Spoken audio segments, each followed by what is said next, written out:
Hi, it is Sylvain. I'm going to show you how to remove the old bushing and put the new bushing.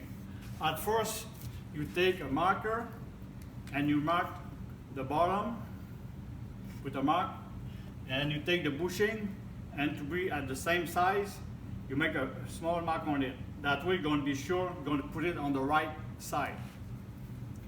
The second thing to do is take a grinder and grind the side of the bushing.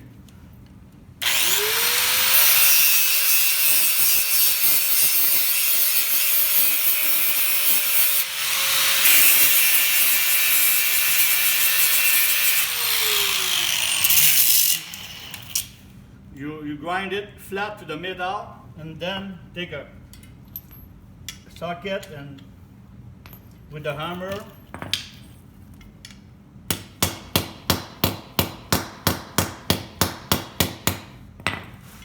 time doesn't move, take the punch,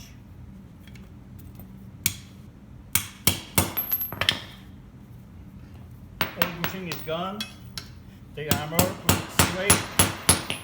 Remember the mark was there. From there you put the bushing on the same place, and then I sent you two punch. The first punch is the one is a longer shaft here. It is, you put what you need to put the bushing on something very solid, a dolly, and on the floor or on something very solid. You place it that way, and you give at least 3 to 4 hammer.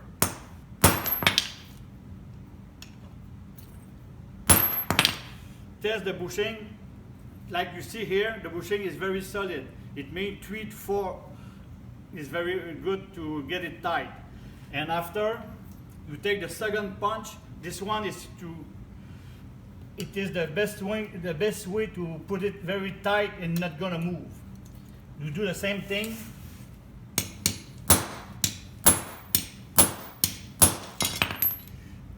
That way the bushing is very tight, and you can, very solid and perfect, not gonna move. It is as easy to do, very easy to, you can do yourself, no problem. Thank you very much, and it is the way to do it. If you need some information, you can call me at 819-388-1971. Thank you. Have a nice day.